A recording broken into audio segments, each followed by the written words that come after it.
I want to know what made you want to attend this summit today and yesterday, 2-day summit. Sure. So for me, the value, I come to so many water conferences and there's so much discussion that happens and there's so much listening that happens. Ag is the one area of water that you can't say that one represents everything.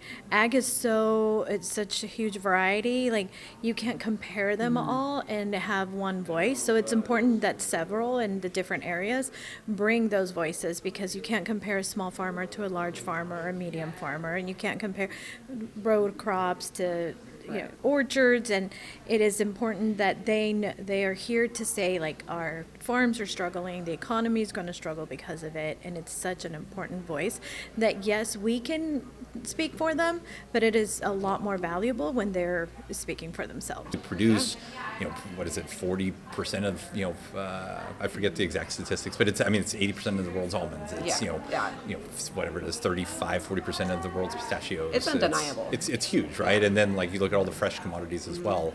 That's an even higher percentage of food that's being grown right here. So if we want to have food security, and food security is national security, then we have to make sure we have a supply of water. I think the great thing about the last 2 days has been developing an action plan to come out of that, and it's been really important to actually see ideas kind of rise to the top, and then people try to build collaborative ideas around those, and then really try to come up with implementation of all those ideas as well.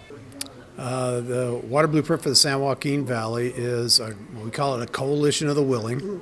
I heard that. It's made up of interested folks, including water agencies and commodity groups, cities and towns, and interested organizations. The reason the blueprint had to come about really was what really prompted it was the Sustainable Groundwater Management Act. Up until that SGMA was passed, folks just put wells in and pumped water, and they really didn't know what their neighbors were doing.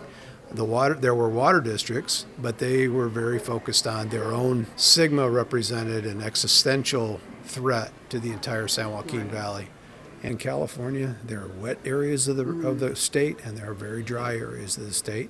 And we built these big water delivery systems to move water from areas of abundance to areas of need. Those systems need to, for sure, be able to deliver what they were built to deliver, just the conveyance. And then there's been huge, and what you're seeing here is a recognition that the regulatory costs of particularly environmental laws has really restricted the ability of that system to deliver.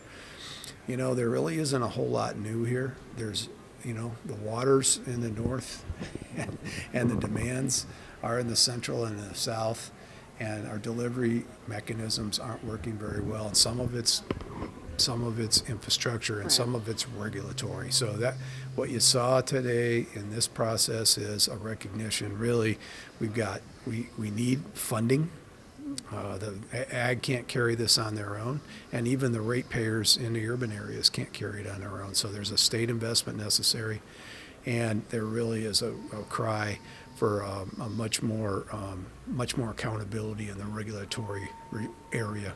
Are the regulations that are costing us all this water really working? Right.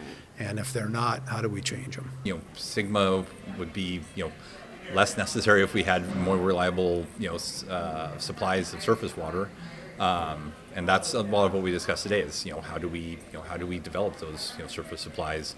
If you don't have an idea of what your water supply looks like, by the time we get to 2040, planting a long-term crop like almonds it's challenging, because if you don't know what your GSP says and have an idea what that long-term water supply is, it's really hard to plan.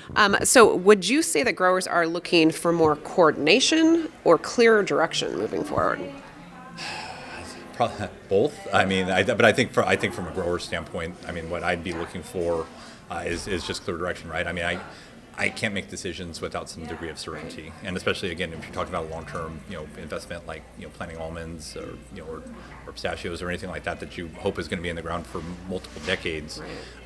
You need to have some degree of certainty with making those decisions and investments.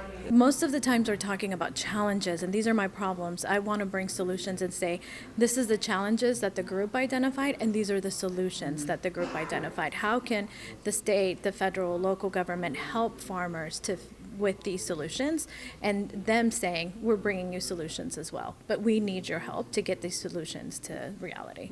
Because it is a collaboration. Yes. That's very apparent. I think success would be if we actually come out of here with a plan and provide certainty for growers. Just, have some degree of certainty where everybody, kind of knows what the rules are that they're playing by, and not have those rules kind of change willy-nilly. So again, you can make long-term decisions for your family and your farm.